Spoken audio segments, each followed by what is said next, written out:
عباد الله ونفسي بتقوى الله. الحمد لله الذي جعل الليل والنهار خلفة لمن أراد أن يذكر أو أراد شكورا، وفق من عباده لعمارتها بالطاعة المتنوعة ليزدادوا إيمانا مع إيمانهم، وخذل من أعرض عن ذكره واتبع هواه، وأولئك مأواهم جهنم وساءت مصيرا. أشهد أن لا إله إلا الله وحده لا شريك له، له الملك وله الحمد، وكان الله على كل شيء قديرا. وأشهد أن محمدًا عبده ورسوله، أرسله الله بين يدي الساعة بشيرا ونذيرا، وداعيا إلى الله بإذنه وسراجا منيرا. وصلوات ربي وسلامه عليه وعلى آله وأصحابه وأتباعه وسلم تسليما كثيرا. أما بعد، أحبابي الكرام، الله عز وجل بقوقو سندبقوا ينبرون رمضان أدرسون እድሉን ሰጥቶን ለመጾም አብቅቶን ለመጨረስም አብቅቶን ዛሬው ዕለት አድርሶናል። አልሐምዱሊላህ። ሲጠብቁት ሳይጀምሩት ይሄዱ አሉ፣ ጀምረውት ሳይጨርሱት ይሄዱ ብዙዎች አሉ። በራሱ ፍቃድና ፍላጎት እኛን ግን አቆይቶን ቀኑን አጽሞን ሌሉን አቁሞን እዛ አድርሶናል። አላህ ይቀበለን።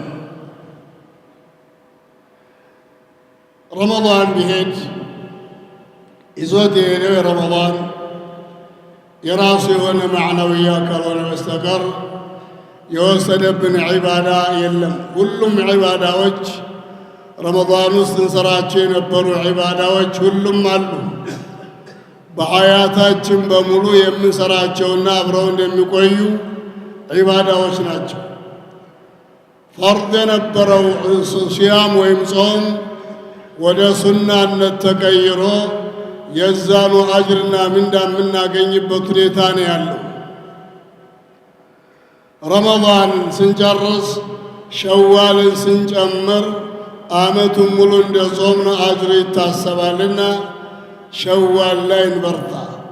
ብዙዎቻችን የረመዳኑ ተጽዕኖ ሸዋል እንድንዘነጋ ያደርጋል። አንድ ቀን ሁለት ቀን ካለፈብን በኋላ ግን እንደ ልምድ አድርገነው በዛው እንቀጥላለን። ሸዋልን ሳንጨርሰው ያልቃል። ስለዚህ ሸዋል ማለት ስድስቷ ቀን ብቻ ሳይሆን ሸዋል ሙሉ ወሩን ሙሉ ሸዋል አለ። ወሩ ውስጥ 6 ቀን ማስገኘት ብቻ ነው። በተከታታይም ብንጾመው ለያይተንም ብንጾመው በዚህ ወሩ 6 ቀን ማግኘት ብቻ ነው ከኛ የሚጠበቀው ይህን አጅር ለማግኘት። ስለዚህ ችላ ልንለው ይህን ትልቅ የሆነ የአንድ ዓመት አጅር ከረመዳኑ ጋር ሊያመልጠንና ልናሳልፈው አይገባም። ሌላው ሰኞና ሐሙስ መጾም የአላህ መልእክተኛ ይጾሙ ነበረ። ሰኞና ሐሙስ ስራዎች ወደ አላህ ይወጣሉ፣ እኔም ስራዬ ወደ አላህ ጾመኛ ሁኜ እንዲወጣልኝ ስለምፈልግ ሰኞና ሐሙስን እጾማለሁ ይሉ ነበረ የአላህ መልእክተኛ። የእኛም ስራ ቢሆን ሰኞና ሐሙስ ወደ ላይ ይወጣል፣ ወደ ጌታ አላህ ፋይሉ إليه يصعد الكلم الطيب والعمل الصالح يرفع። የኛም ስራ አላህ መልእክተኛ እንደተመኙት ጾመኛ ሆነን በጎ ስራችን ወደ አላህ መሸጋገር ይኖርበታል። ለአባ ሁረይራ ረዲየላሁ ዐንሁ ኑዛዜ ነግረውታል፣ ምክር መክረዋል። ምክሩ ለአባ ሁረይራ ብቻ ሳይሆን ለሁላችንም ጠቃሚ ነው። በየወሩ 3 ቀን ጹም አሉት።